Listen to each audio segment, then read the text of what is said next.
Bom dia, Jardel, tudo bem? Oi, Alfredo, bom dia. Entrei justamente para ver se você estava por aqui, se está tranquilo para você continuar. Tá tudo certinho sim. Eu acho que o meu notebook deu um problema na câmera, eu não estou conseguindo ligar ela. Não sei se é acesso do celular ou se eu fico sem a câmera mesmo. É, Acho que você fica sem mesmo. Assim, você pode tentar acessar pelo celular em paralelo, né? Eu tentei, não deu certo. Ele Você deixa só. quer, você quer tentar nesse tempinho que falta? Então, É, eu tentei, mas eu não consegui. Ele me dá que eu só posso conectar em um dispositivo.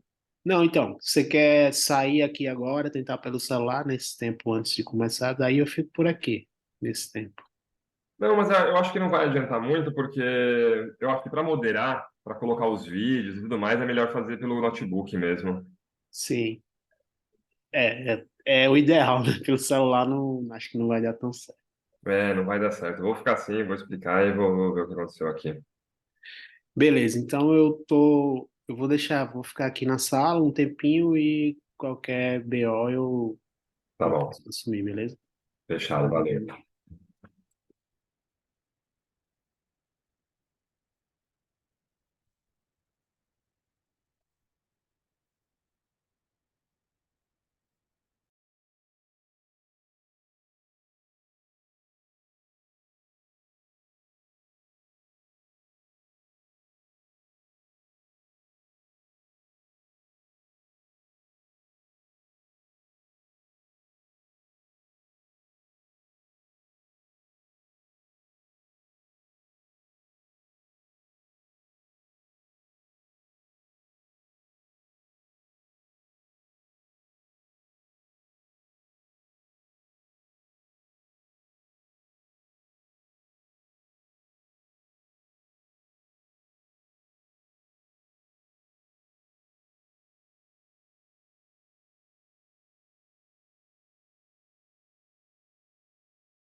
Olá, Rosana, tudo bem? Bom dia, tudo bem? Eu tô hoje com fone de gamer aqui porque eu tô na faculdade onde eu dou aula. Ah, Peço desculpas, mas é a única maneira que eu encontrei de participar. não, sem problema nenhum. Esses fones são Bom, os melhores. bom dia, tudo bem, Alfredo? Tudo bem. Eu tô sem câmera também, meu notebook não tá ligando com a câmera, não sei que problema que deu. Na verdade, assim, eu já até troquei, comprei um novo, mas ainda não instalei. Só que o celular vai ser pior para eu moderar, então eu vou ficar sem a câmera mesmo aqui. Eu imaginei. Eu vou compartilhar minha tela com vocês, só para ver se vocês estão compartilhando, se vocês estão enxergando certinho e se o som dos Tá, vídeos está tá ok para vocês, tá bom? tá ok.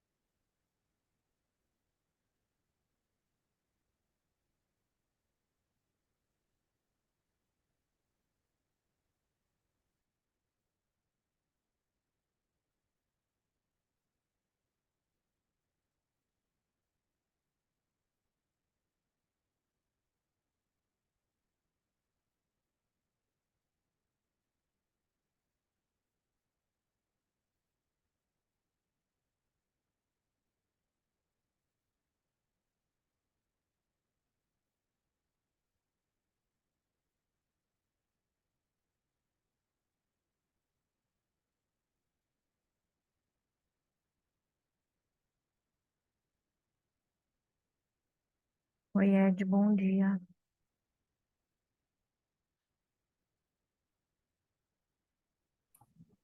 Oi, Rô, bom dia. Bom dia, Edson, tudo bem?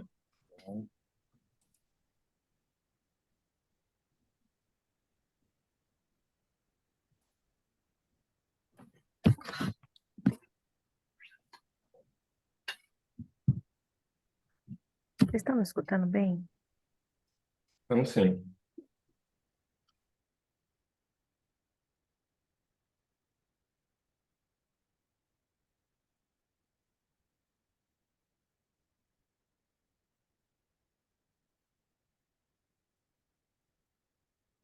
Talvez eu tenha que trocar de sala em meia hora, mas consigo ficar conectada. Qual que é o seu artigo? Práticas de gestão da diversidade e a relação com desempenho e inovação. Se eu não me engano, Alfredo, no cronograma seria o primeiro, mas Primeiro? não sei. Mas não sei não sei se você vai utilizar desse cronograma que foi enviado, né? Ah, Até ver aqui. na lista do que eu recebi aqui, não aparece por último, mas a gente acha que não tem problema mudar. Eu só estou vendo com o pessoal da organização, porque eu Hum, acredito que o professor moderador ainda não entrou. Então, eu só vou perguntar onde ele está, se ele está chegando, como que a gente vai fazer. Só me dá um minutinho, gente. ok, obrigada.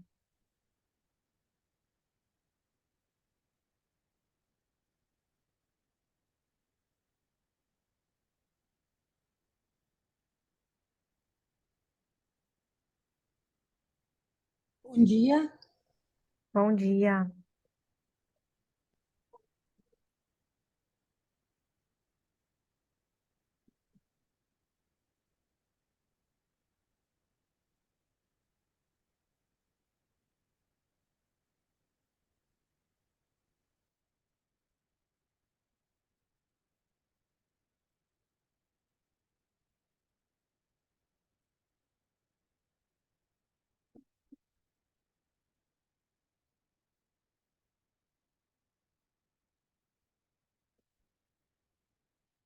Bom dia, pessoal.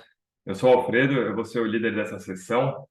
Eu estou com um problema na câmera aqui, não estou conseguindo abrir ela, mas estou ouvindo bem aqui, fazendo os testes. Então, eu estou vendo aqui que a Rossana entrou, o Edson, o Wilson, a Maírla. Legal, bom dia, pessoal. A Meroli também, Peterson, Maila, legal. Bom dia, gente. Um abraço de Minas Gerais.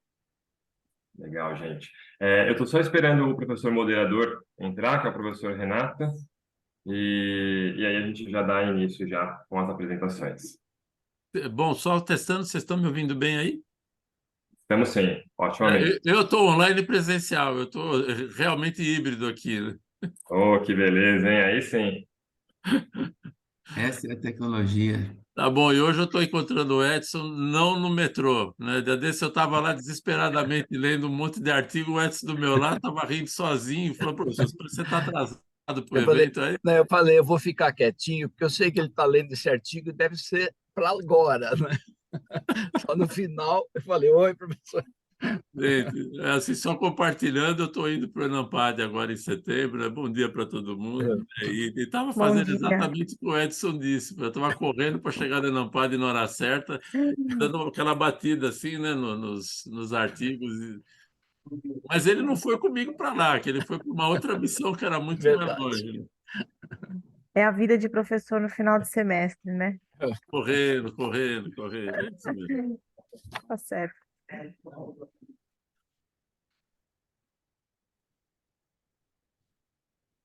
Eu também estou aqui, Wilson, estou aqui no SEATS. Ah, você está embaixo também. Estou aqui. Legal, legal. Hoje é dia. Eu fico por aqui, depois vou lá para o outro lado da Praça do Relógio, volto para cá de novo, enfim. A gente, em dia de semeada aqui na fé, é mais ou menos como quando tem festa de aniversário, de casamento, que é feito em casa, né? Você está na festa, mas quando você vai ver, você está na cozinha, daqui a pouco você está ali na frente recebendo os convidados, daqui a pouco você está ali na frente fazendo sala, mas, enfim. É um dia bem legal aqui. Sim. É muito bom. A gente acaba encontrando um monte de gente que não vê faz tempo. É bem legal. Agora, esse modelo híbrido, ano passado, eu lembro de ter participado, o híbrido em sala de aula, inclusive. Foi uma coisa mais estranha, para dizer a verdade, porque tá junto e não tá, né? Então, eu não participei da organização, a questão da logística só de pensar me dá até medo, dá uma coisa infernal, né? Porque são, sei lá quantas sessões e atividades, essa tem Zoom, aquela não tem, enfim. Não é fácil, não. Os meninos ficam malucos aqui, né?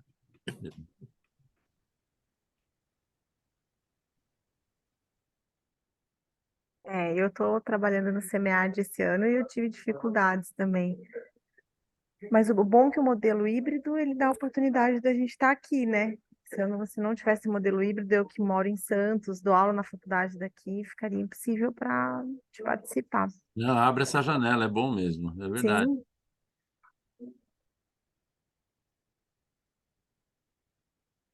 Sim,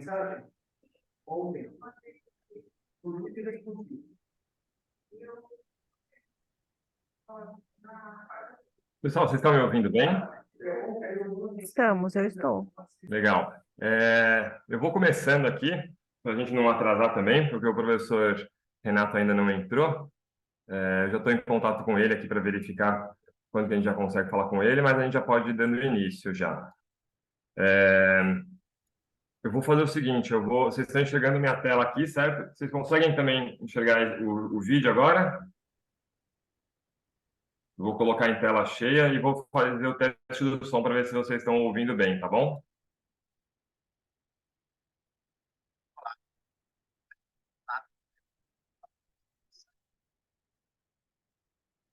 Vocês estão ouvindo o áudio? Sim, Alfredo. Ótimo, perfeito então. É, Vou só compartilhar essa parte aqui com vocês. O seu áudio, sim, mas o áudio do vídeo você colocou? Isso, não, áudio do vídeo que eu estou falando, né? Não. Não? O áudio do vídeo ficou cortando, tá bom?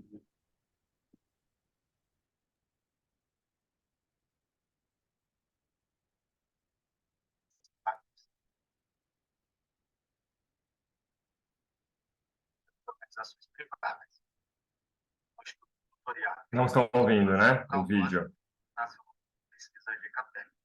Dá para Voltar um ouvir, pouco mais? Alfredo, mas está bem baixinho. Se você tiver como aumentar um pouco. Ele já tá... Nossa.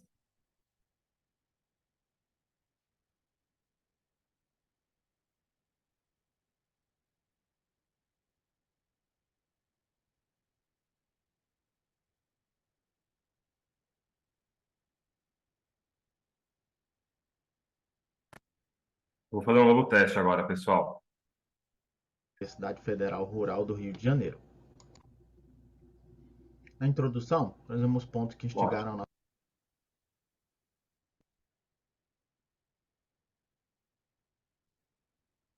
Então, pessoal, como vocês estão vendo a minha tela aqui, a gente tem um momentinho de introdução, que seria feito pelo professor Renato. Eu vou fazer essa parte de introdução, né, como líder de sessão, a gente atua como backup dele também. Eu tô aqui, Alfredo, mas toca a ficha. Isso, eu ia apresentar. E o Jardel também. Ah, o Renato chegou. Ótimo, desculpa, Renato. Vai lá, então. Não, toca a ficha. Vai lá, fica tranquilo.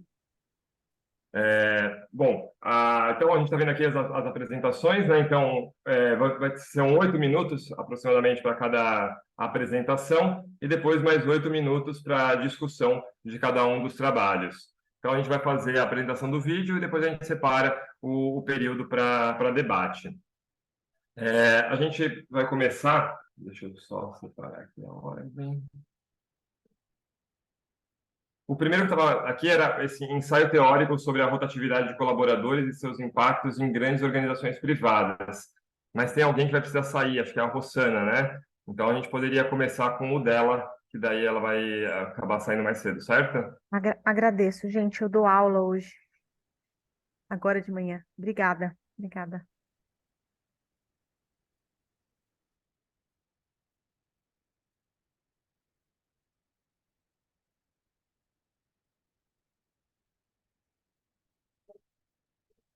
É esse material aqui, Rosana? Hum. Não, eu acho que É o vídeo agora, não, então. eu gravei um vídeo. Ah, que ele baixou o artigo, eu achei estranho. Vai É. começar.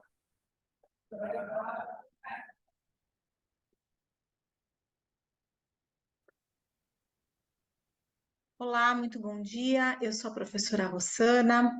Estou aqui para apresentar para vocês o nosso artigo, meu e do professor Edson Damário, que foi aprovado aqui no SEMEAD, que fala sobre a relação entre práticas de gestão da diversidade e a percepção de desempenho em inovação, um estudo em empresas brasileiras. Bom, esse artigo ele faz parte de uma parte, né, da minha tese de doutorado, concluída aqui na FEA, na USP. O objetivo foi entender a relação das práticas de gestão da diversidade com a percepção de desempenho em inovação em mais de 100 empresas brasileiras. Então, foi feita uma revisão de literatura, né, sobre diversidade, para eu levantar as práticas de gestão da diversidade e inovação também.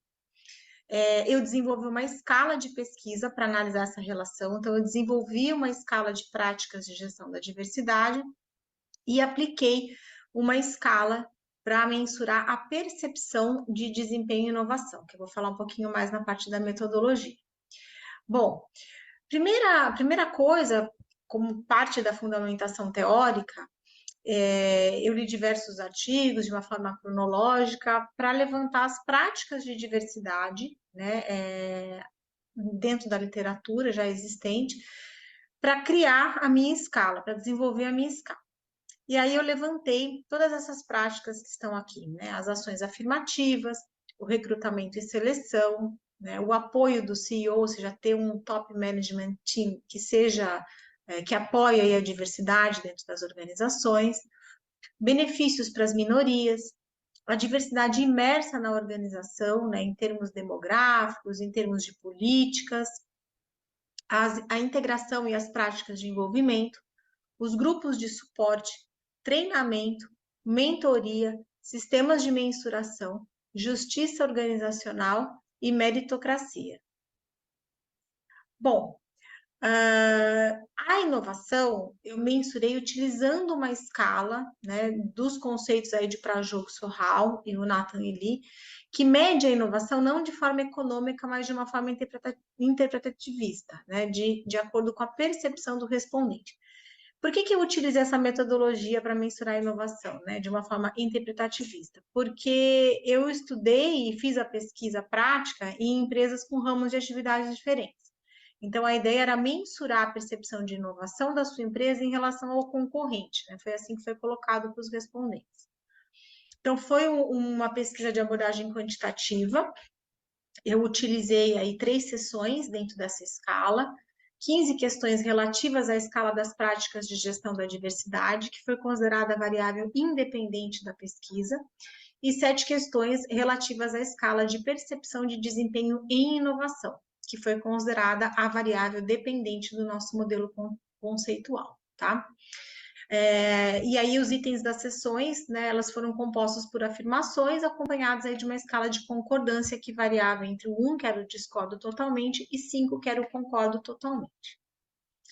Bom, a gente teve de amostra o total de respondentes de 134, que foi referente a 114 empresas distintas.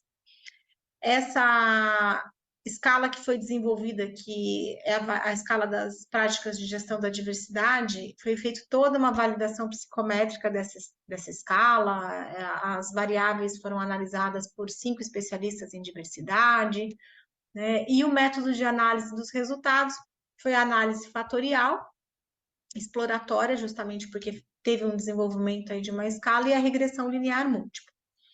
E aí eu levantei a seguinte hipótese nessa pesquisa. Há relação positiva entre as práticas de gestão da diversidade e a percepção de desempenho em inovação?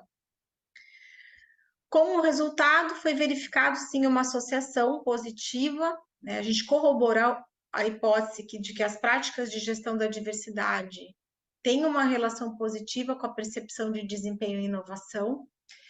Há algumas práticas de gestão da diversidade que influenciam mais nessa relação do que outras, e aí, como exemplo, são os grupos de suporte, o treinamento e ter um grupo diretivo, um corpo diretivo diverso, né? E, além disso, tem um corpo diretivo aí que apoia a questão da diversidade dentro das empresas, mas houveram algumas práticas que também não foram aí associadas de uma forma muito positiva, que foram as ações afirmativas, os benefícios para as minorias, né? Muitas das práticas de gestão de diversidade, né, de todas, eram 15 variáveis dessa escala, muitas delas estavam associadas positivamente à percepção de desempenho em inovação.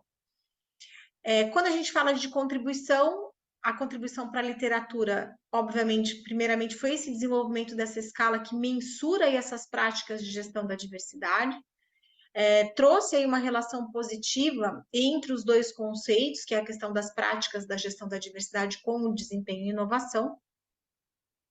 E a contribuição para a gestão foi servir de incentivo aí para que as empresas elas possam dar prioridades a determinadas práticas de gestão com o intuito de gerar maior resultado em termos de inovação, né? Então, é uma contribuição aí para a questão da gestão. A limitação do estudo, a gente estudou somente a relação entre esses dois construtos, e uma outra limitação é que também foi somente aplicado em empresas brasileiras. A sugestão para pesquisas futuras é de incluir variáveis que possam moderar essa relação, entender se existem variáveis que possam moderar essa relação, né? Como, por exemplo, o setor, a origem do capital, o tamanho da empresa, né? Que possam vir a modificar aí essa relação. Muito obrigada, essas são as referências que nós utilizamos. Muito obrigada, até mais. Olá, muito bom dia, eu sou...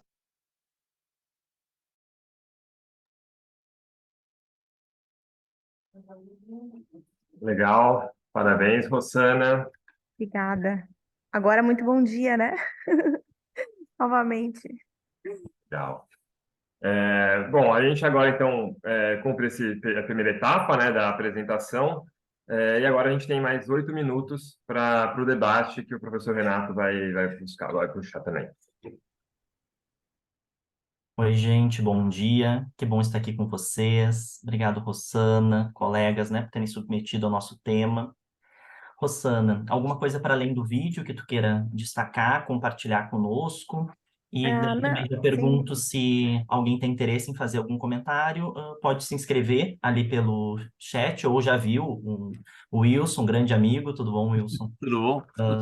Para fala. Então, Rosana, pode ter alguns comentários. Se mais alguém estiver na fila, eu vou também controlando o tempo junto com o Alfredo, aí a gente vai se organizando. Bom dia, né? Primeiramente, bom dia a todos. E, na verdade, esse artigo, ele é uma pequena parte da minha tese de doutorado, e não, por uma questão até de quantidade de número de páginas, né? A gente sabe que quando a gente vai publicar, a gente tem aí algumas restrições em relação a isso.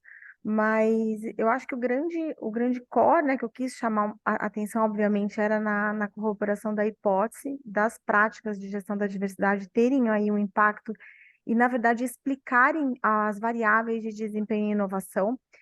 O resultado que eu encontrei foi de uma explicação de 45% na minha análise de regressão em relação às práticas de todas as variáveis que a escala mensurava, vamos dizer assim.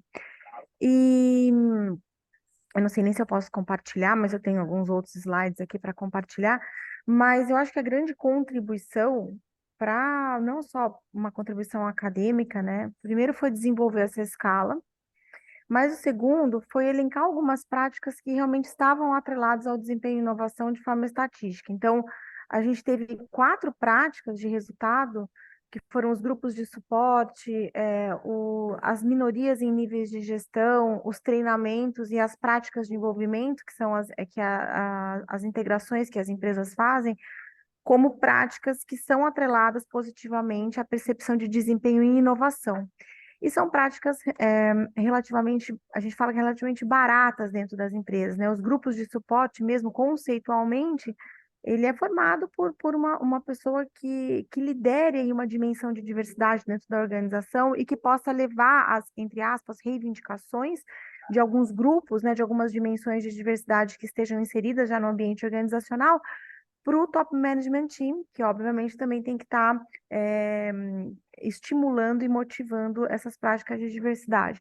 Então, quando a gente fez, por exemplo, a análise de variável por variável, e como que essa variável se comportava nessa relação positiva com o desempenho na percepção de inovação, a gente descobriu que, por exemplo, essa variável de grupos de esporte era a variável que mais tinha uma relação positiva, era de 36,6%, né? Seguida aí pelas minorias em alta gestão.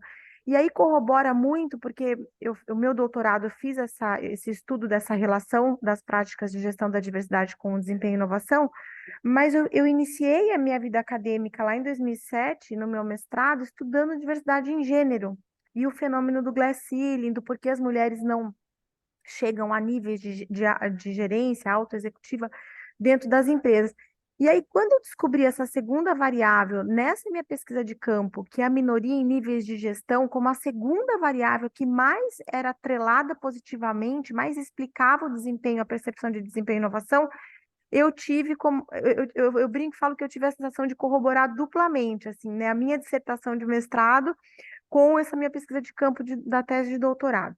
Então, essa segunda variável, que é a segunda das 15, né, que mais está atrelada positivamente ao desempenho e inovação, são as minorias em níveis de gestão. Obviamente que na tese de doutorado eu não estudei uma dimensão específica, que nem eu fiz na minha dissertação de mestrado, mas não deixa de ser um estudo complementar, né, para mim, em termos de resultados. As terceiras e quartas variáveis que ficaram também mais positivamente atreladas ao desempenho e inovação foram os treinamentos, e daí a gente mostra a importância, tem uma contribuição muito forte, né, para as empresas, em como os treinamentos em diversidade dentro das empresas, eles fazem a diferença, sim, para que as empresas desempenhem, venham a desempenhar um resultado melhor em termos de inovação, e as práticas de envolvimento, de integração. E daí, dentro das práticas de envolvimento, mostra todo aquele lugar de fala, empatia, né? Como que você envolve, não é só a diversidade demográfica, mas daí entra na questão da inclusão, que também, por coincidência, eu tinha estudado no meu mestrado. Então, eu acho que não deu para falar, obviamente, tudo isso, né? Eu fiz uma revisão de literatura, fiz a leitura de 85 artigos e para poder construir essa escala, então isso está mais óbvio, muito mais detalhado na minha tese de doutorado. Eu coloquei os autores, eu coloquei uma cronologia de como essas práticas de gestão de diversidade elas vinham aparecendo na literatura para a gente. E até dentro de uma perspectiva de gestão, né? Tanto na perspectiva de dissolução de diferenças, de LIF, como na perspectiva de valorização de diferenças, né? Bom, então acho que eu até já passei os meus minutos aqui, me desculpe, Renato, mas é um assunto óbvio, né? Eu falo que quando a gente faz doutorado, a gente tem que se apaixonar pelo assunto, né? Então é a minha paixão, realmente. Então, desculpem aqui me exceder um pouco mais, porque eu acho que eu falei os 6 minutos que eram de discussão. I'm Não, sorry, ainda desculpa. estamos no tempo, Rossana. E que bom, né? Que bom ver essa paixão e essa continuidade, né? Esse diálogo do mestrado, do doutorado, né? Essa mobilização, né, para pesquisas futuras, né? Eu vejo que tem muito potencial. Se tiver um tempinho também, comento sobre isso. Vamos lá, Wilson. Ok. Vamos lá, três pontos aqui. Em primeiro lugar, eu vi o tamanho da amostra e falei, uau, porque a experiência que a gente tem, né, em buscar coisas acima de 100 é muito difícil, é muito complicado, as pessoas não respondem, enfim, é difícil a gente alcançar 100, N de 100, acima de 100 em qualquer aspecto que a gente quiser buscar. Isso envolve muito. Então, vai dar aqui um elogio aí pelo esforço que eu suponho que você fez. Eu não tenho suponho, eu tenho certeza que foi um esforço imenso nessa direção. Uma dúvida.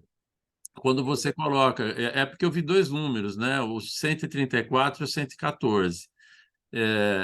Você pegou pessoas de 134 ou de 114 empresas diferentes, ou há o repique em algumas das empresas de ter mais de uma pessoa respondendo por elas, né? Esse é o segundo ponto. E o terceiro, eu já vou falar os três de uma vez, é um comentário, e aí estou perguntando para a pesquisadora mesmo, né? Porque a experiência que a gente tem aqui de fazer pesquisa com amostra de empresa, quando a gente vai para as práticas de diversidade, elas são muito propagadas, né? Mas elas são pouco definidas. E elas são de difícil delimitação dentro das empresas, né? Então a gente vê o pessoal, olha, nós fazemos, nós temos, nós somos, quando você vai ver, é uma prática isolada numa empresa que não está apoiada em outra, enfim. E isso é um estágio, digamos assim, da gestão da diversidade. As práticas são pulverizadas, são focadas em uma coisa ou outra, e só, né? É, e como que você vê essa situação, né? Ou se você viu uma outra situação diferente dessa que eu tenho visto. Pronto, falei. Bom, respondendo a tua primeira pergunta, quando eu fiz a pesquisa, eu e meu orientador, a gente queria respondentes que fossem da área de recursos humanos, né? Ou fosse do alto, fossem altos executivos das empresas. Então, foi realmente difícil ter essa amostra, porque nós queríamos respondentes que soubessem responder aquele questionário, aquela escala, porque a gente tem esse problema academicamente, né? A gente sabe disso. A nossa nomenclatura acadêmica ela é difícil de atingir, vamos dizer assim, muitas vezes a área empresarial, que não deveria, mas é. Então, nós tivemos eu tenho um número de 114 empresas, porque são 114 empresas distintas. Na minha tese de doutorado, eu explico mais profundamente, eu detalho mais profundamente quem são essas pessoas, quem são esses respondentes da minha amostra.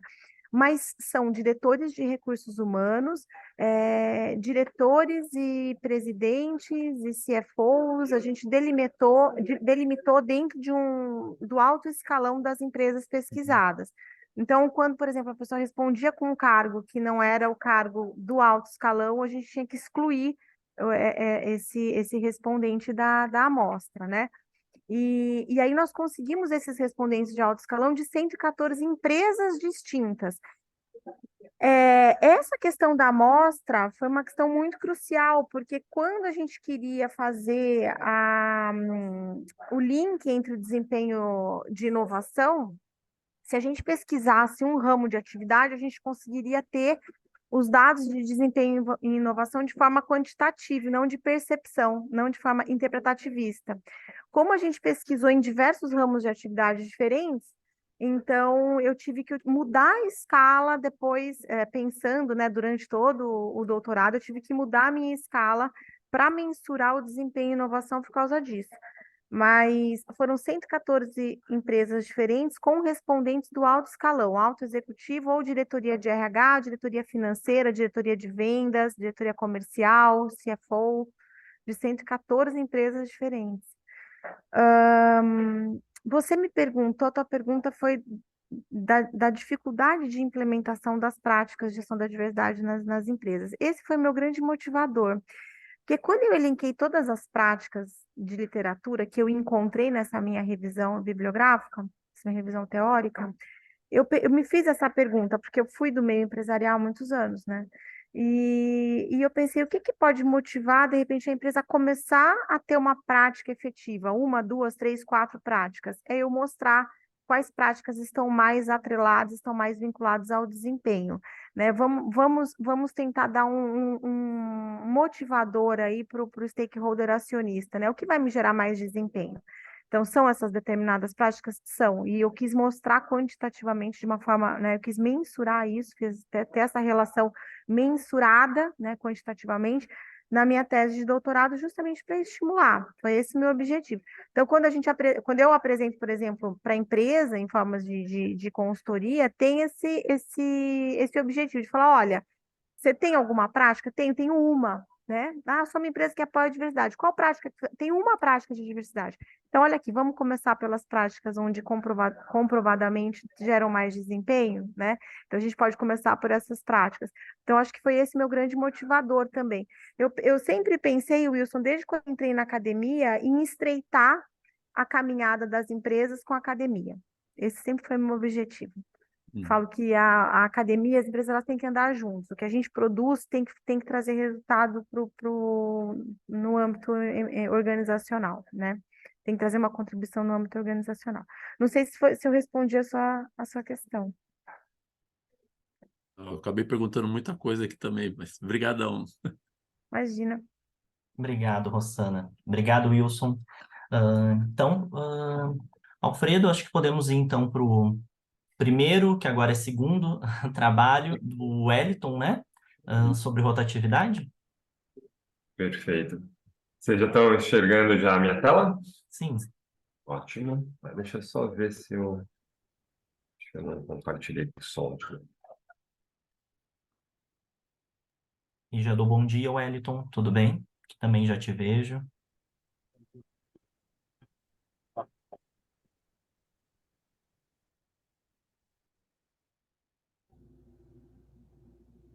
Olá, meu nome é Wellington Ouvindo bem? Tá um Fortunato, pouquinho baixo, mas para acho que vai. um teórico sobre rotatividade de colaboradores e seus impactos em grandes organizações privadas. Um estudo tutoriado pelo professor Marcelo Calvosa e que nasceu no grupo de pesquisa GCAPEP, da Universidade Federal Rural do Rio de Janeiro. Na introdução, trazemos pontos que instigaram a nossa pergunta de pesquisa, tais como o aumento dos custos organizacionais e diminuição de indicadores financeiros provocados pela rotatividade. Por outro lado, há estudos que apontam associações positivas entre a capacidade de retenção de colaboradores qualificados e desempenho organizacional. No entanto, ainda há pouca produção científica nacional sobre o tema rotatividade de colaboradores. A partir disso surgiu a pergunta de pesquisa: quais os impactos da rotatividade de colaboradores em grandes organizações privadas e sua aplicação no contexto nacional? O estudo tem como objetivo geral organizar e discutir o tema rotatividade de colaboradores a partir da visão de pesquisadores seniores que publicam em periódicos científicos de excelência. Como objetivos específicos, analisar as consequências, oportunidades e pontos críticos teóricos que envolvam as organizações nacionais. Foram utilizados como método de natureza explicativa, uma abordagem qualitativa, um ensaio teórico e uma pesquisa bibliográfica realizada em periódicos de excelência. Em periódicos nacionais do extrato A, Qualiscap, Quadriênio de Avaliação 2017-2020, e em periódicos internacionais do primeiro quartil, Smeagol Journal Rank Country. Final, o que é rotatividade de colaboradores? A rotatividade pode ser definida pelo número de colaboradores que foram admitidos e desligados, dividido pelo total de colaboradores ativos de uma organização em um determinado período. A expressão rotatividade de colaboradores é reconhecida de forma comum nas empresas brasileiras pelo termo em inglês turnover. Teorias analisadas. A partir da revisão sistemática realizada por Bolt, Wirtenton e Keefe, foi observado que a teoria da troca social, da conservação de recursos e identidade social foram as principais teorias citadas na história sobre estudos da rotatividade. Por outro lado, teorias utilizadas recentemente de estudos foram utilizadas na rotatividade também, como a rotatividade emergente do contexto, adequação pessoa-organização e inserção no trabalho. Conclusão.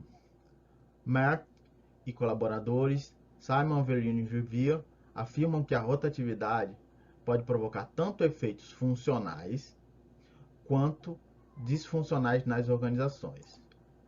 Os efeitos funcionais, como principais aspectos positivos, são a saída de supervisores abusivos e a entrada de líderes que apoiem a equipe, podem trazer benefícios às organizações, assim como a saída de colaboradores com baixo desempenho e a entrada de colaboradores qualificados e experientes podem melhorar o desempenho organizacional.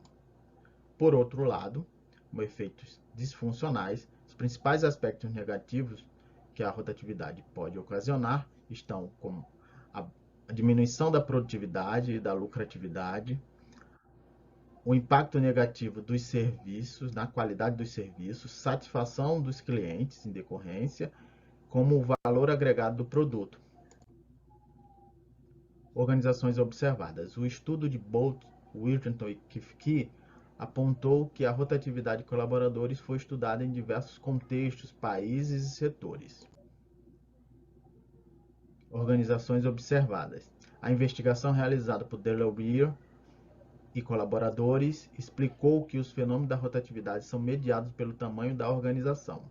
As observações de Oliveira Nedjudel contribuíram para o entendimento sobre as possíveis diferenças entre a rotatividade em organizações privadas e públicas. A partir do estudo surgem algumas recomendações. Entre essas, pesquisas futuras podem investigar os impactos da rotatividade de colaboradores diante de novos fenômenos sociais, tais como a grande renúncia, que é um fenômeno caracterizado por um aumento significativo nas taxas de demissões voluntárias, e a demissão silenciosa, que refere-se a uma forma discreta do abandono do emprego por parte dos colaboradores. Trago, por fim, as referências. Agradeço a atenção de todos e explico que esse estudo é um estudo teórico que surgiu no grupo de pesquisa GKPEP como primeira fase, e numa segunda fase iremos realizar estudos aplicados. Obrigado. Obrigado, Wellington. Abro espaço, né, da mesma forma que fiz com a Rossana, te perguntar se tem mais alguma coisa para além do vídeo que tu queira compartilhar, e também já pergunto se tem alguém que tem interesse em tecer algum comentário, se quiser se inscrever, também fique à vontade. Para agradecer a oportunidade de estar nesse espaço. Para jovens pesquisadores como eu, formado no final do ano passado, é uma satisfação inenarrável. Agradecer essa oportunidade e, e também o feedback que eu recebi do trabalho submetido. Isso vai aperfeiçoando, tá? No início da caminhada é muito importante. Isso à disposição. A apresentação é de um aluno em evolução, muito receoso das palavras, mas que está dando o seu melhor para evoluir nesse caminhada.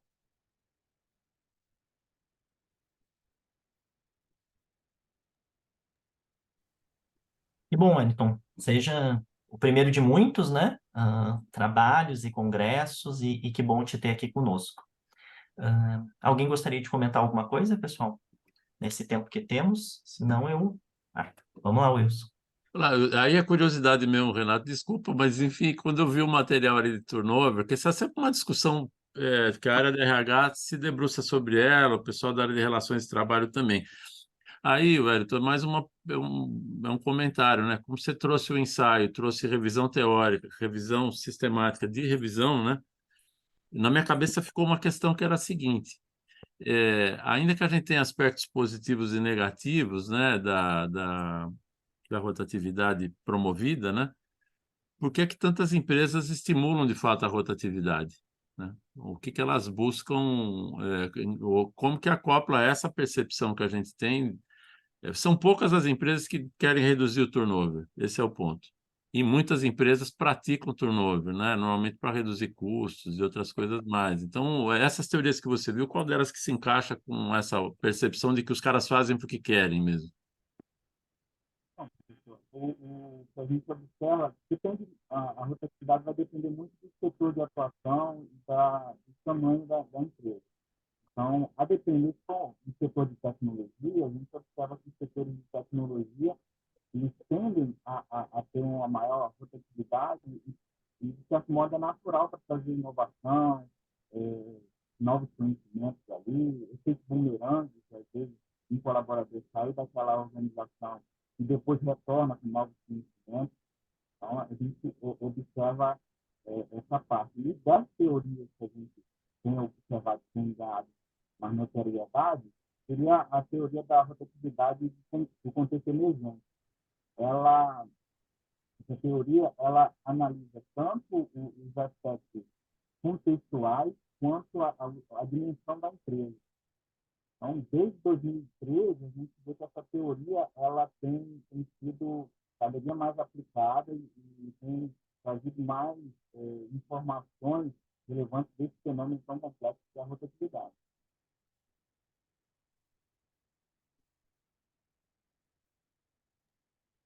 Eu vou aproveitar e tecer dois comentários, tá, Wellington? E daí, assim, eu sempre digo os meus comentários que sejam filtrados, né? Que vejam se fazem sentido aí para essas questões. Na verdade, não sei se são dois comentários, mas acho que são duas sugestões. Eu acho riquíssimo a temática. Acho que rotatividade, como o Wilson falou muito bem, né? Tanto gestão de pessoas quanto relações de trabalho, né? Se debruçam sobre isso há bastante tempo. Mas quando, por vezes, a gente vai buscar um material, a gente sente falta dele, né? Assim, um material atualizado, que a gente possa discutir isso, até mesmo em sala de aula, enfim. Eu fiquei pensando que tu tens ali duas grandes possibilidades, na minha percepção. Uma é fazer uma revisão sistemática mesmo, né? Fazer um artigo enquanto revisão sistemática. Acho que isso é uma coisa. E a outra coisa é o teu artigo ele se apresenta como um ensaio teórico, né? E daí, deixando a revisão sistemática para um outro artigo, focar assim no ensaio mesmo como discussão, sabe? E claro, né, saindo da graduação recentemente, às vezes a gente fica um pouco inseguro, né, de se colocar nas palavras e se colocar nesse processo, mas eu acho que o ensaio teórico nos ajuda muito nisso, sabe? De puxar o fio condutor e ir discutindo, assim, sobre essas questões de rotatividade. Eu acho que a estrutura está ali, acho que é só mesmo ir fazendo essa costura, sabe, Wellington? Eu gostei muitíssimo do teu texto. Eu acho que invariavelmente, todo ano ou a cada dois, sei lá, eu oriento algum trabalho sobre rotatividade, né, específico em alguma organização ou em algum setor, e sempre acho que é uma discussão interessante, né, sobretudo para quem está nas organizações e pensar sobre esses pontos. E acho que essa provocação do Wilson faz muito sentido, quem sabe, para um ensaio teórico, assim, para provocações, da gente pensar sobre isso, né? Sobre esses vários efeitos, sobre essas várias nuances que tem quando a gente discute, né? Rotatividade, turnover e por aí vai. Não sei se faz sentido, Wellington, mas foi o que, ao fazer a leitura do teu trabalho completo, né? Acho que até ali está disponível só um resumo, mas eu fui lá e resgatei o completo pelo acesso ali que tenho. E eu fui reler, eu já tinha visto, mas eu fui reler e me veio esse insight, né? Esse olhar de quem sabe ter em mente esses dois trabalhos distintos pode facilitar na tua estrutura. Veja, né, com o professor que acompanhou o teu trabalho, se isso faz algum sentido. Eu acho que isso seria interessante antes mesmo de ir para uma próxima fase de empírica, assim, né? Que me parece que está dentro dos interesses de vocês. Realmente, professor, essas sugestões foram muito bem-vindas, a gente observou algumas análises. Na verdade, teria um outro trabalho para se submeter para o seminário, mas por questão de tempo não consegui, então eu coloquei um outro evento, também foi aprovado, graças a Deus, sobre, aí no aspecto de revisão. Não revisão sistemática, porque na revisão sistemática tem todos os critérios a ser abordados e eu não conseguiria, na minha fase de maturação, conseguir liberar algo que trouxesse resultado de qualidade que a gente deseja.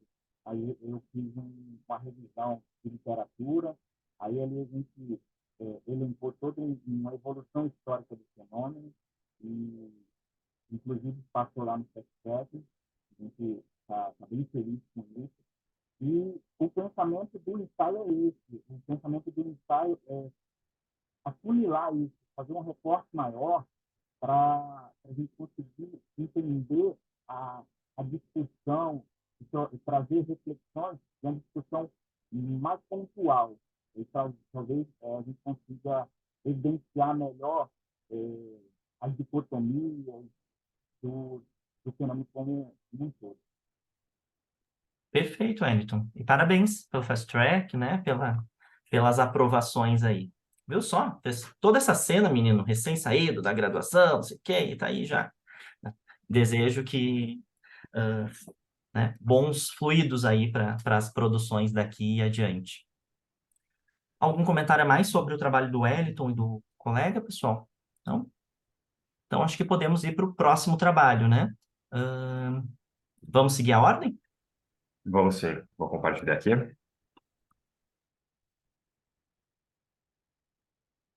trabalho é a remuneração dos trabalhadores terceirizados da Universidade Federal de Uberlândia após a reforma trabalhista de 2017.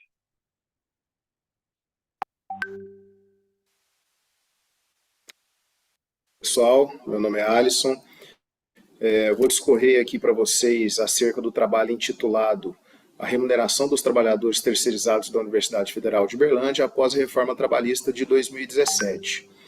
Bom, o trabalho, né, introduziu a terceirização das atividades meio das instituições federais de ensino, perpassando aí também pelo histórico do regramento das relações de trabalho até as alterações na legislação realizadas por meio da Lei 3.467, promulgada em 13 de julho de 2017. Essa lei que também é conhecida como reforma trabalhista, né? O problema de pesquisa, né, o objetivo do trabalho foi analisar os impactos salariais dessa lei, né, nos contratos de serviços terceirizados com fornecimento de mão de obra exclusiva firmados da Universidade Federal de Uberlândia. Além disso, né, o foco do trabalho também foi nos ajustes, né, pactuados por meio das convenções coletivas ligadas a esses contratos. Tá? Especificamente, né, também propôs-se identificar uma possível relação entre a reforma trabalhista e uma redução desses salários, né, desses trabalhadores, desses serviços que foram analisados nesses contratos de serviços terceirizados. Tá? Como fundamentação teórica, o trabalho toma como ponto de referência, né, o sindicalismo no Brasil, que foi impactado, né, diretamente com essa lei, que trouxe alterações importantes aí, né, na relação de trabalho, né, entre empregado e empregador, flexibilizando, né, a contratação de mão de obra, inclusive deixando de instituir a obrigatoriedade da contribuição sindical, né? Essa que é um dos destaques dessa lei que foi promulgada no ano de 2017. Como metodologia, foram realizadas, né, a análise documental desses contratos, né, desses serviços da Universidade Federal de Uberlândia, as convenções coletivas, né, desses contratos, entrevistas semi-estruturadas com os atores ali envolvidos, né, nessa relação de trabalho, e aí eu posso colocar para vocês, então, né, os próprios trabalhadores, os empregadores, os gestores e fiscais desses contratos e os representantes sindicais dessas categorias analisadas. Tá? Foram 19 indivíduos entrevistados, com entrevistas semi-estruturadas, essas entrevistas foram gravadas e transcritas, né, e posteriormente esses dados foram utilizados para análise do conteúdo. Tá? Nessas análises, foi possível, né, fazer a comparação com indicadores, né, mercadológicos, onde foi separado os salários dessas categorias antes da reforma e os salários pós a reforma. E aí foi feita uma comparação desses salários com os indicadores mercadológicos. Tá? As entrevistas semi-estruturadas com esses grupos, né, que estão envolvidos nessa relação de trabalho, os resultados acabaram apontando aí para um encolhimento, né, dos valores nominais dos salários desses trabalhadores, destacando aí então a categoria dos motoristas, né, que foi um dos serviços analisados aí nessa pesquisa. Além disso, também observou-se também um baixo interesse, né, e até um baixo entendimento do referido tema por parte dos empregados. Como conclusão, dá para a gente fazer dá para a gente ter que o comparativo entre os índices de preços, salário e convenções, com algumas exceções, houve pouca variação percentual durante o período analisado. Tá? Então, não dá para a gente cravar que a reforma trabalhista do ano de 2017, a despeito ali de todas as flexibilizações que foram impostas, né, por essa nova legislação, não dá para cravar que ela está diretamente ligada a uma redução dos salários nominais que, coincidentemente, foi observada após o ano de 2017. Tá? Para a maioria dos empregadores, né, esses ajustes na legislação foram benéficos para os trabalhadores, tá? E para os gestores do contrato não foi identificada ali de forma incisiva, né, uma percepção de se foi bom ou se foi ruim, enquanto os sindicatos foram mais taxativos na questão da redução de direitos, né, não necessariamente na questão salarial, mas em algumas outras frentes que a legislação se mostrou menos protetora, né, dos trabalhadores que estão a ela ligados. Obrigado.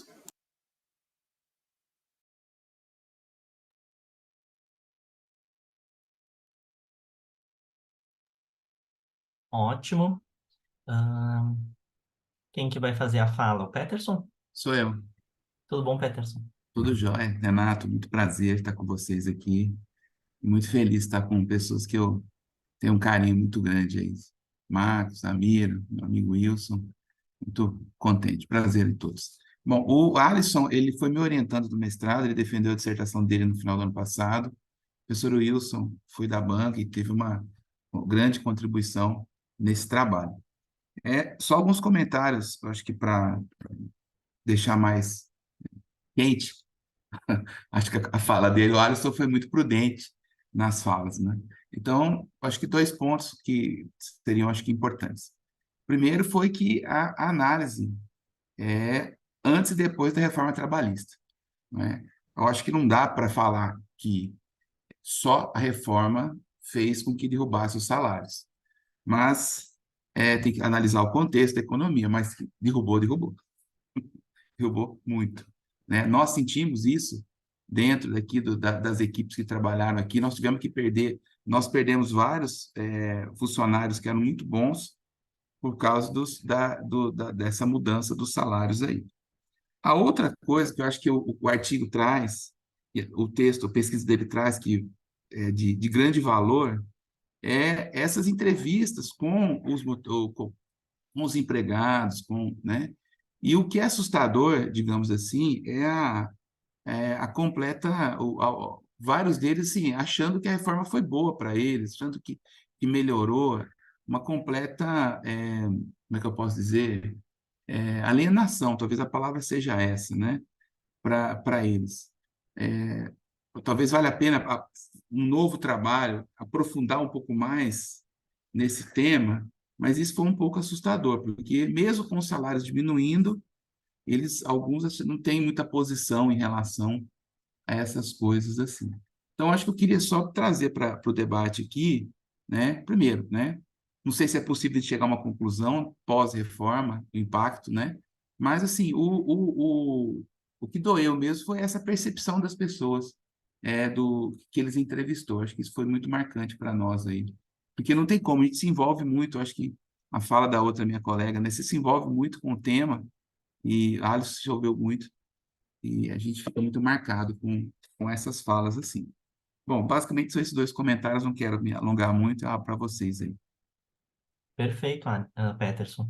E acho que um belíssimo trabalho, né, do Alisson e com a participação dos colegas. E eu acho que um pouco desse teu desconforto, vamos acreditar que ele possa ser sanado, inclusive com o trabalho de vocês, né? De evidenciar, de mostrar isso de uma forma acadêmica, para que as pessoas possam né, ter a possibilidade de revisitar a sua fala, né, elaborar sobre esse processo, porque ele também não é um processo simples, né, de se enxergar que depois de tantas promessas que a reforma né, poderia vir de ser benéfica, entender que ela teve prejuízos diretos, né, a mim, né, enquanto pessoa que estou fazendo aquele trabalho, sobretudo ao público, né, que vocês dialogaram diretamente, que já é um público de alguma maneira, me parece, né, precarizado, né, Isso. enfim, né. Então, Porque, assim, desculpa, Renata, motoristas, recepcionistas, serventes de limpeza, vigilante, eu acho que teve outro contrato, pedreiro, acho que é alguma coisa assim. Então, são os públicos mais precarizados mesmo dentro da universidade, né? Então já tem tantos atravessamentos aí, né, que você tem, e esse é mais um. E O Wilson abriu o microfone, então, por favor, Wilson. E uma coisa que a gente ficou intrigado ali também, quando você bate o olho no gráfico, é um gráfico de apoio, na verdade, porque são contas que a gente teria que ter trabalhado mais para dar precisão e tal, mas a gente percebe que esses reajustes acompanham muito o que acontece com o salário mínimo. E o salário mínimo é o salário mínimo, né? Ele é a base da estrutura de remuneração. Há muita coisa abaixo disso, mas no campo da formalidade, que só pode ter contrato de trabalho formal com terceirizadas e numa instituição federal, menos que isso não pode. Então, já deu para perceber que tem convenção coletiva, tem um monte de coisa, mas é o salário mínimo que parece ser a referência ao longo do período todo, né? E o que também revela a importância da política de salário mínimo para o mercado de trabalho nesse sentido, né? Perfeito, Wilson. Bom, Posso fazer mais um comentário, gente? Agora sim, é um desabafo, tá? Eu também queria fazer uma pergunta. Oi, desculpa, Marcos. É o seguinte, o quanto que a região, o índice de emprego e desemprego na região pode ser afetado à coleta, porque, dependendo do tipo de região, ela é demandante desse tipo de trabalho, mesmo com as dinâmicas de ser um trabalho classificado de média complexidade. Então, queria ouvir um pouco de vocês também, essa conexão com a região. Nós não avaliamos o mercado da região, Marcos, mas essa é uma excelente ideia, viu? A gente comparar nesse período, como é que está essa... O que nós estamos vivenciando é uma falta de mão de obra, pelo menos na região onde eu estou aqui, Patos de Minas, Uberlândia, Triângulo e Alto Paranaíba. Então, isso a gente vivencia essa falta. As pessoas que estavam nas posições que elas ocupavam, por exemplo, dentro de uma estrutura que eu coordeno lá, que é uma incubadora de projetos sociais e de economia solidária, nós tínhamos 2 terceirizadas muito boas. E nós perdemos as 2 terceirizadas por conta desse processo todo aí. E elas foram pegar outras, trabalhar, ganhar oportunidades melhores. Então, a região é demandante. Então, o que nós percebemos foi que, com essa mudança, a qualidade da formação das pessoas que estavam conosco diminuiu demais. Não sei se eram pessoas novas entrantes no mercado, se eram pessoas que estavam em condições de subemprego em outras situações e tiveram na universidade essa melhoria, né, digamos assim. Mas, de maneira geral, a nossa região aqui é demandante de emprego. Tem uma questão de alta competitividade no mercado de trabalho. Como o pessoal ganha pouco, qualquer valor a mais de fato, ou leva o sujeito a sair dali para trabalhar em outro lugar, ou leva a própria remodelação do contrato da terceirizada, né? Então, qualquer R$ 10, exagerando, mas R$ 50 é o suficiente para o sujeito tomar uma decisão dizendo, olha, pensando bem, vou para lá. tu ia fazer um desabafo, Peterson? Desculpa. Gente, eu acho que sim, o desabafo é o seguinte, nós, como universidade pública, colaborarmos com esse processo de precarização, acho que isso é uma coisa meio dolorosa para nós. Se, por um lado, nós temos que ser eficientes, e aí você fala com o gestor de contratos, nós temos que ser eficientes nas compras, gastar menos, por outro lado, é muito difícil você enxergar um nosso desse que nós estamos colaborando com a precarização. Então, acho que isso é um desabafo que eu queria falar com vocês, que é muito doloroso vivenciar isso e entender isso, né? Só isso, desculpe, gente. Acho. Mas eu tinha até uma consideração que pode ser que eles estejam também qualificando melhor para o mercado de trabalho local. E isso faz com que a universidade, indiretamente, também possa estar produzindo uma formação ainda profissional para as pessoas que estão no mercado. Eu vejo também não só esse lado tão sombrio que o professor Peterson está trazendo, mas um pouco dessa dinâmica também de formação e levar para o mercado essa experiência que os indivíduos tiveram na universidade. Max falou uma coisa muito bacana. Nós temos alguns projetos de extensão com esse público-alvo. É nesse sentido aí, de formação para esse público aí, que quer dizer, é uma das maneiras que a universidade encontrou para para qualificar as pessoas. Você tem toda razão, perfeito. Essa fala mesmo. E isso por si só, esse debate, né, já dá um outro belo artigo, né? Esse papel da universidade nesse processo, né, seja de precarização, né, ou de contribuição na formação, né, e esse desenvolvimento regional, né, local. Acho uma ótima pegada aí, quem sabe, Peterson, Obrigado. para uma discussão futura, quem sabe convidar o Marcos, e aí vão, né, ah, dialogando. O Wellington também faz uma contribuição, né, diminuir custos com a mão de obra é uma tarefa complexa, visto que colaboradores talentosos contribuem para a eficiência, né, organizacional. Sim, eu acho que esse é um debate interessante. A precarização, e para mim, né, eu tendo a trabalhar como sinônimo, mas a precarização, eu ia dizer a terceirização, ato falho, a terceirização em instituições públicas gera um belíssimo debate, né? Até que ponto, né, isso se dá e de que maneira, porque isso também fala de outras questões, que é não ter concursos públicos para determinados cargos, né, que foram extintos ou que, enfim, acho que são bons debates mesmo. Vamos para o último trabalho, então, enquanto tenho aqui que é o último, né? Isso. É o Rotas Ocultas, desvendando o papel da gestão de recursos no estímulo à inovação. Vou compartilhar a tela com vocês.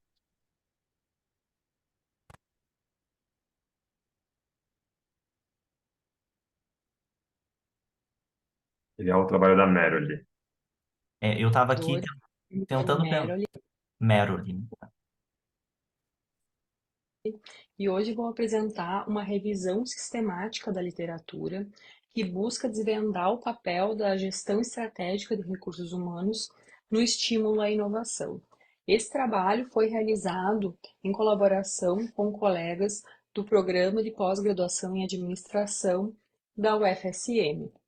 Avançando para o contexto do nosso estudo, nós temos dentro do ambiente de negócios, do ambiente organizacional, a inovação não mais como um diferencial já há um bom tempo, e sim como um elemento crítico para a sobrevivência, para a manutenção da relevância das organizações perante ao seu público-alvo, para a sua competitividade em um ambiente de concorrência cada vez mais acirrada.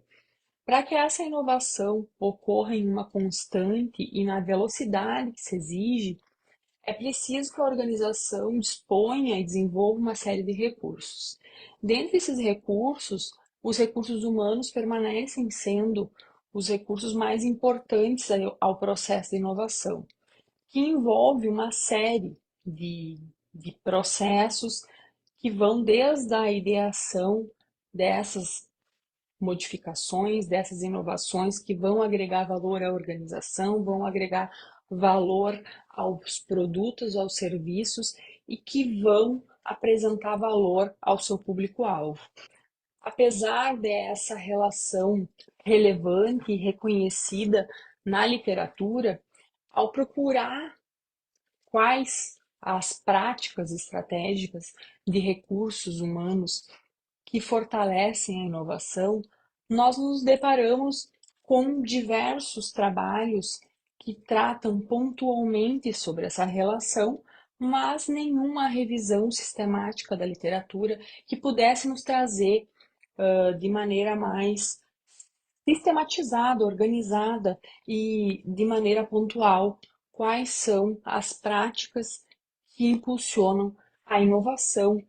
A partir dessa lacuna, o nosso problema de pesquisa, ele trata de como as práticas estratégicas de GRH relacionam-se com a inovação e nós buscamos, então, como objetivo, explorar qual é a relação entre as práticas estratégicas de GRH e o desenvolvimento da inovação para atender ao objetivo geral e responder à questão central do estudo.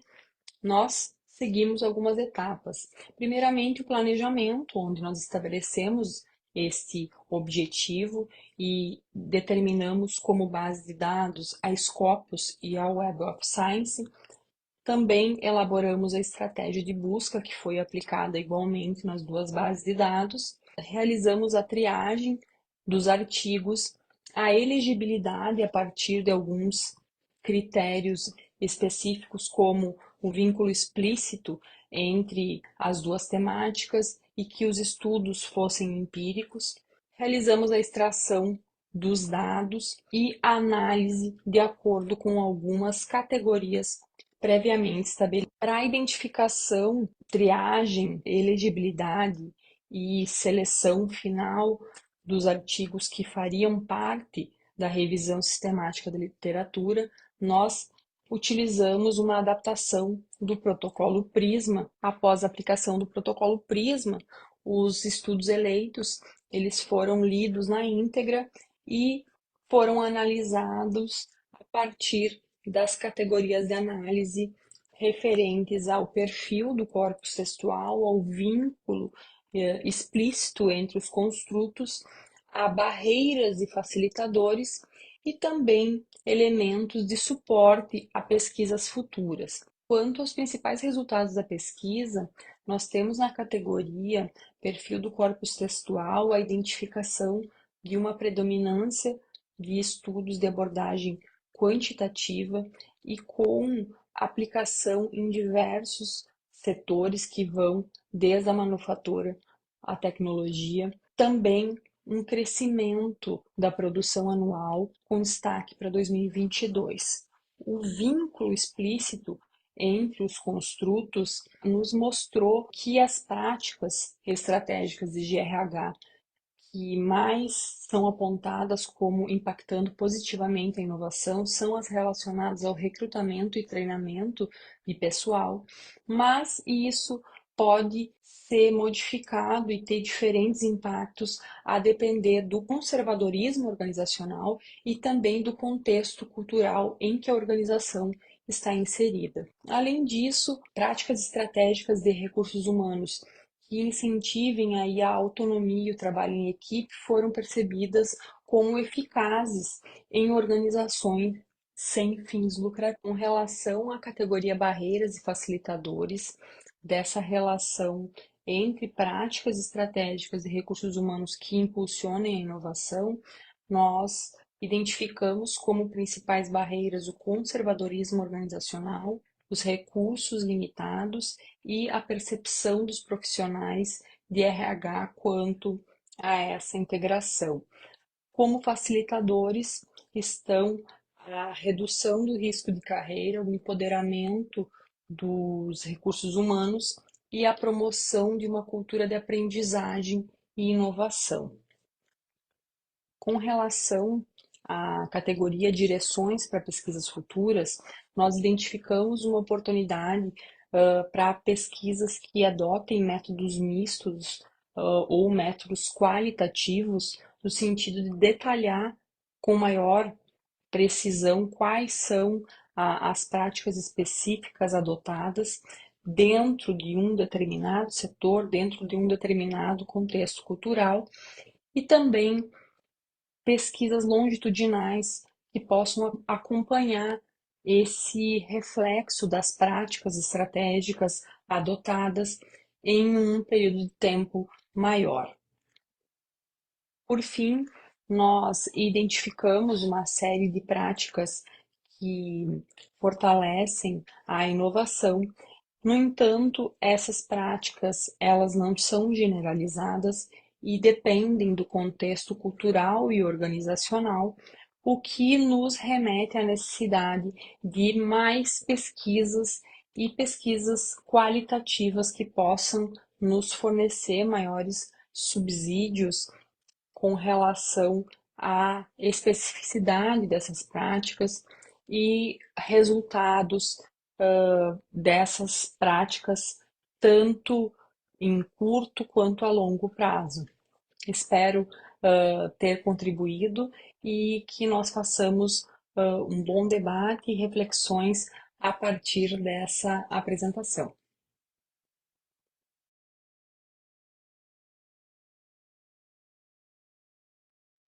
Obrigado, Meroli. Tudo bem? Bom dia. Bom dia. É um prazer, então, estar aqui com vocês e poder trazer o nosso trabalho. Só complementando, realmente, essa pesquisa ela surge aí de um interesse e de uma expectativa também de encontrar pesquisas que vinculassem essas duas temáticas que estão em crescente relevância de maneira mais estruturada. E não foi o que aconteceu, né? A gente vê aí uma dispersão e não temos ainda uma estrutura, me parece, ao que parece ao analisar os estudos, não temos uma estrutura consolidada e multinível que possibilite aí os estudos traçarem interligações mais específicas.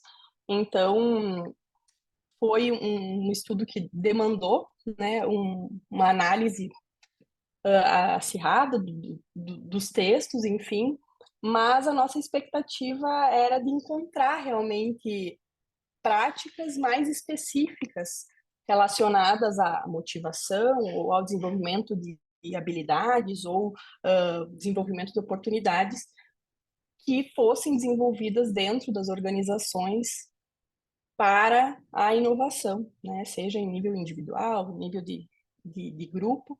Não foi o que nós encontramos, né? E eu acredito que isso, um ponto positivo é que é um campo para ser desvendado, mas estou aberta aí para discussões. Vai lá, Wilson. É uma curiosidade, outra aqui, Meroli, porque eu vi que do material que vocês levantaram, a enorme, quase a totalidade dos 83% foram estudos quant. Aí eu fiquei pensando assim, falei, bom, mas inovação é uma coisa tão mole, né? É uma coisa tão relacional, assim, de conversar, de compor equipe, enfim, então, de relacionamento mesmo. E o quant normalmente é quando você pisa em terreno já consolidado, né? Você já está tudo testado, você tem um monte de coisa, hipóteses e tudo mais. Então, o começo de pesquisa normalmente é por quali. Eu gosto muito mais de quali do que de quant, mas aí é só um comentário à parte, né? E eu fiquei intrigado com isso, porque se esse é um campo que tem lacuna, e quando você faz a sobreposição, né, temática, né, a convergência dos temas, vem mais coisa quant do que quali, eu falei, será? É isso mesmo, né? Não estou duvidando do estudo, não, mas será que esse é o bom caminho? É nesse sentido que o será que estou. A Sim, minha dúvida, né? O que que você acha disso? concordo, Wilson, e realmente foi por isso da nossa surpresa ao analisar os dados, porque realmente não me parece uma abordagem, a abordagem mais correta, e parece que se parte realmente para essa análise mais quant, talvez por tentar trazer resultados que, a um primeiro momento, e são mais validados, né, pelos pesquisadores, mas não se tem essa estrutura teórica bem consolidada, né? Não se fazem, então, esses estudos qualitativos para poder realmente compreender que práticas são essas, né? São práticas estratégicas de gestão de recursos humanos que são apontadas ali em alguns estudos como relacionadas à inovação. Mas isso não fica claro nos estudos, não tem a clareza de como isso se desenvolve, né? De como se dá esse caminho, né? Se é pelo estímulo à aprendizagem, se é que práticas, né? Que são essas. A nossa expectativa era encontrar uma resposta e poder sistematizar isso até para uma relevância empírica, né? Relevância prática para as organizações, mas não tivemos as expectativas atendidas.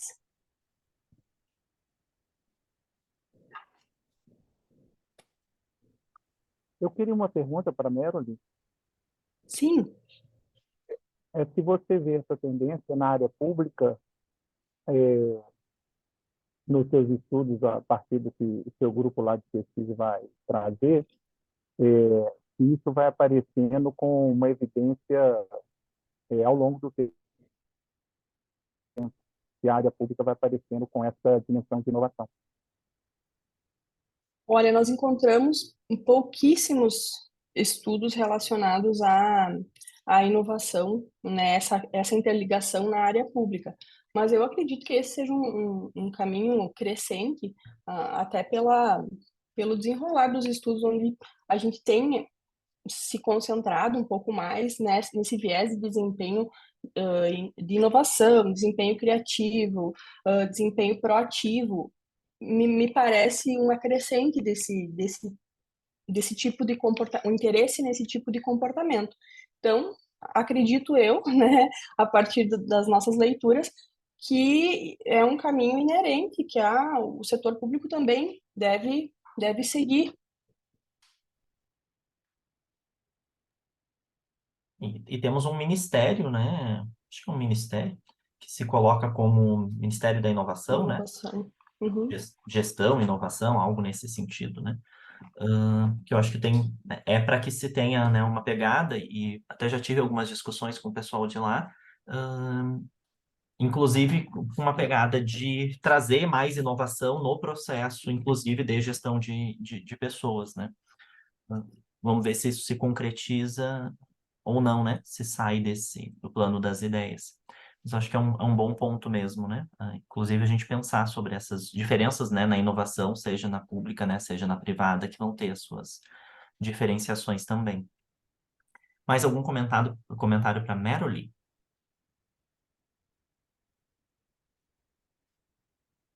Não? Alfredo, no nosso cronograma, o que temos de... Seria aí. Então, Renato, agora já acabou a apresentação dos trabalhos e agora a gente teria até as 10h30 para fazer as discussões gerais dos trabalhos, das dúvidas, debates que surgiram. Perfeito. Então, vamos abrir esse espaço, né, para a gente fazer uma costura dos trabalhos como um todo. Acho que a gente tem trabalhos riquíssimos, né? Boas discussões de diferentes lugares, né? Com diferentes temáticas, mas que de alguma forma dialogam. E queria ver se vocês têm algum comentário, alguma questão para ser trazida sobre isso, né? Que fale sobre os trabalhos como um todo, não com eles na sua individualidade. Abro esse espaço para a gente. Eu só ia sugerir para a Meroli e a equipe dela lá no Sul de verificar o professor Isidro da UNB, que tem uma gama de trabalhos de inovação voltada para a área pública, e o professor Ivan com a Cristina Saldanha, da UFMG, que também estão indo por esse caminho. Acho que vai ajudar lá no Grupo do Sul. Obrigado. Bom, nessas indicações, então, Meroli, vou dar continuidade ali com o Marcos. Acho que tem 2 colegas no Sul que também podem te ajudar. O Wilson conhece bem, a Márcia Vaclavic, né? Colega líder de tema, né? Nosso, no Enampad. E a Bibiana Volkmer. Tanto a Bibi quanto a Márcia, elas têm um projeto cadastrado no CNPq, inclusive, do qual faço parte, mas elas são as coordenadoras, que é justamente isso, Meroli, assim, unir gestão de pessoas e inovação, né, ver o engajamento da área em relação a isso. Acho que pode ser boas trocas, boas discussões também, se quiser um diálogo mais facilitado nesse sentido, posso auxiliar. Eu acho que é isso, né, a gente construindo essas redes, e o pessoal que está discutindo. Eu vejo uma crescente nesses diálogos, Mero. Para que possa... assim, vejo no que se refere, né, aos colegas e diálogos na área, né? Não necessariamente... Quanto à pesquisa, Renato, o que tu acha que realmente me parece que está refletindo uma realidade da pesquisa, né? Esses resultados onde tem esse desencontro. Talvez esse grupo de pesquisa, então, ele está buscando justamente esse vínculo aí. Legal, vou procurar, sim. Fica à vontade. Obrigada. Mas nessa linha é que como o texto dela veio por último, ficou mais fresca essa discussão, né? Mas vale a pena você dar uma olhada na pesquisa de inovação do IBGE, a Pintec. E quando o Renato conta que tem um Ministério da Inovação, isso é um drive que pode ser mudado no próximo governo, daqui a 15 dias, a gente nunca sabe, mas a pesquisa de inovação, ela faz um esforço muito grande de conceituação de uma coisa que é difícil de definir, né? O que é inovação, né? Eles trabalham normalmente em 2 linhas, né? Ou é de processo ou é de produto, e eles trabalham de maneira segmentada também por setores, né? Eu já não mexo com esse material faz algum tempo, esse é um aspecto. Agora, daí, institucionalmente, você lida com... você tendo esses dados institucionais, isso aponta para uma coisa que você falou num trecho da tua apresentação, que é a necessidade de entender a aprendizagem organizacional. A aprendizagem organizacional na forma a situacional, né, que você aprende ali trabalhando e tal, e aquela que é proporcionada por ocasiões formais. Isso vem também na linha das universidades corporativas. Então, existe um conjunto de coisas que estão em torno ou estão buscando, aparentemente, a ideia da inovação, mas às vezes com foco difuso, né? Então, eu estou só contando isso porque, em algum momento, o trabalho de vocês vai ter que convergir para algum aspecto mais específico, né? E está na cara. Se você falar de RH, política e prática de RH, tem que envolver desenvolvimento, né? Tem que trazer a política de desenvolvimento de pessoas e tal. E eu acho que ela caiu. Tá aqui, pronto, ela só mudou Oi? de Não, lado, a não, tô Meredith, aqui. pronto. Não, não, professor, justamente, em algum momento da pesquisa, até nos questionamos sobre a nossa questão, né? Até pela abrangência do que constitui a inovação, que não tem, né? Não temos uma definição tão estruturada, que tenha itens pontuais, né? Dentro do que se configura. Então, realmente, talvez a questão não seria mais relevante especificar, né? Que ponto da inovação? Que Isso, essas porque sabe o práticas, que elas acontece? têm... Como isso passou a ser, eu a concordo. partir Isso dos anos foi algo que 80 e foi 90, levantado.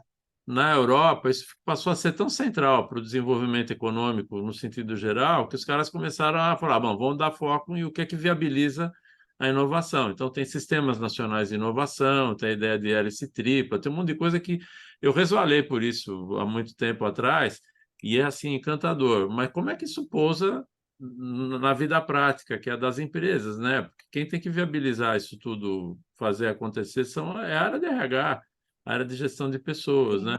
Mas se você não tiver uma definição clara para fazer esse ponto de partida, a gente acaba ficando com tudo muito vago. Muito vago. Então, Concordo. se você... E tem lá as definições, né? O Manual de Oslo, tem umas coisas bem legais ali para a gente... Eu fico com vontade de voltar lá para mexer nisso de novo, mas enfim, mas procura. Eu postei aqui até o. Eu fui dar uma pescada rápida ali, tem o link da Pintec, que agora diz que é semestral, eu não estava sabendo, mas vale dar uma olhada lá, porque a definição, qualquer pesquisa do IBGE tem definição conceitual, tem manual de conceito, Tá, e ele, por sua vez, está baseado em estatísticas vou copiar aqui. da OCDE, enfim, da Europa, o Eurostat e assim por diante. Então. Aí você tranquiliza, porque, olha, aquela é a referência. Você vê se vale a pena porque você quer pesquisar ou não e pousa e vai tocar o trabalho daí para frente, fica mais confortável. Ótimo, obrigada. Nada como um grande mestre, né, na nossa sessão. Eu coloquei ali também, só para não ficar jogada na informação que eu tinha dado, né, coloquei ali, né, o Ministério da Gestão e da Inovação em Serviços Públicos. Então, acho que é válido ter isso em mente também. Vou me encaminhar, então, para os agradecimentos, gente, e para a gente fechar. É o Felipe falando aqui. Eu só queria fazer uma contribuição também, né? Eu acho que À vontade. um ponto bem legal que você trouxe na sua fala, né? Que é tentar costurar todos esses artigos, né? Por que a gente está conectado aqui hoje junto nessa sessão? Por que foi disponibilizado dessa forma? E pensando assim um pouco fazendo essa reflexão que você trouxe, me veio muito sobre a importância realmente do papel estratégico do RH nas organizações, né? Então, a gente teve o primeiro e esse último artigo que falaram sobre a inovação, né? E eu acho que ficou muito claro, né? Como é importante o RH ser inovador e também propiciar uma cultura inovativa para as organizações. Depois teve o ensaio teórico sobre a rotatividade, né? O turnover, essa questão e os impactos, e depois a parte da terceirização, que são dois assuntos que são fundamentais quando a gente fala de custos nas organizações, quando a gente fala de ter esse olhar estratégico para atuar de forma mais ativa, né? E realmente contribuir para a estratégia da organização.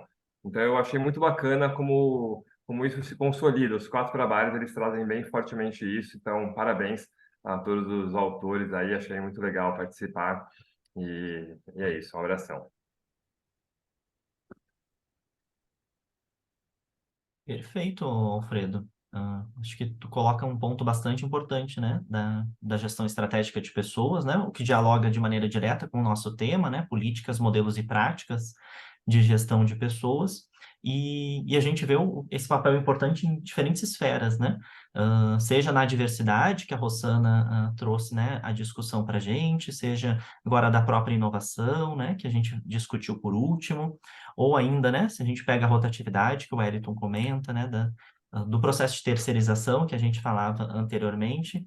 Então, de alguma forma, estão todos interligados, né? Porque a gente pode se questionar que inovações são essas, né? Que estão se colocando, né? Que reformas são essas que estão sendo construídas e aprovadas, né? Se isso contribui ou não com a rotatividade, essa rotatividade é provocada ou não, né? Que interesses né, se tem nessas rotatividades, se isso leva a mais ou menos precarização, né, do trabalho, relacionado ou não com a terceirização, ou, ao mesmo tempo, né, que potencialidades esses campos se abrem, né, para a gente pensar juntos. Acho que tem bastante coisa, né, para a gente discutir e pensar e ir costurando, né, nos nossos artigos, ou no mínimo jogando algumas provocações, né, e quem sabe dando conta de algumas delas também. Eu gostei muito da nossa sessão, que bom poder estar aqui junto com o Alfredo, né, nessa mediação, e que bom estar junto com vocês, né, nessas discussões. Eu coloquei um link no chat, que é um link de avaliação que o pessoal pede para que seja feito. Acho que é bem simples, acho que dá para chegar ali, pum, e já fazer a sua avaliação, né, deste momento, para que a gente possa ter aí indicadores futuros. Eu agradeço muitíssimo, então, né, estarmos juntos e juntas aqui nesse momento. Pensei que a gente pode tentar tirar uma foto, né, para registro, para a posteridade.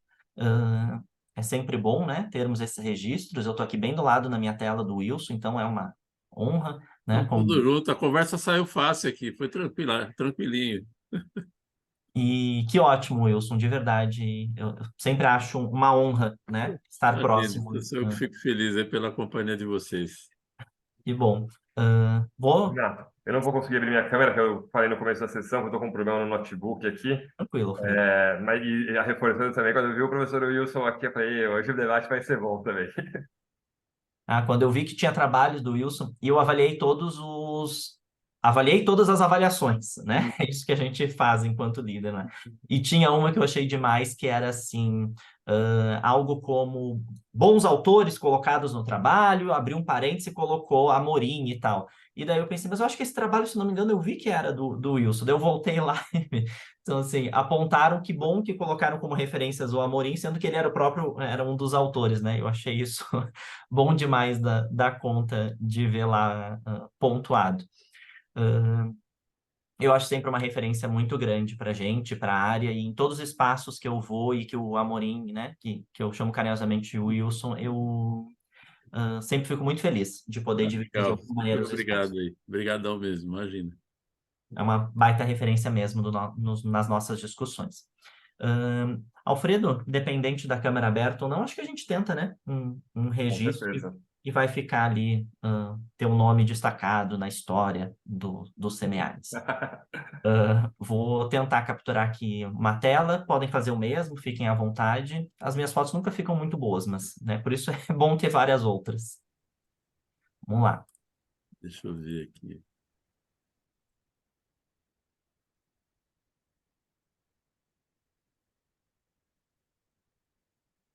Eu consegui uma aqui. Perfeita! Não sei se ficou, mas eu acho que dá conta. Mandei uma também aqui, ficou pequenininha ali, mas eu acho que vai. Acho que vai, né? Boa, boa. Queridos, queridas... Valeu, pessoal. Um abraço a todos aí. Legal. Então a gente se vê aqui ou virtualmente ou pelos corredores. Eu vou estar por aqui, vamos embora. Aí, amanhã nós temos mais uma sessão online, né, desse tema, para quem se interessar, às 8h30, sessão 13. Então, quem se interessar, estamos aqui amanhã às 8h30. Abração, gente. Vamos falando. Abraço. Renato, obrigado pela oportunidade. Abraço. Tchau, abraço. Tchau.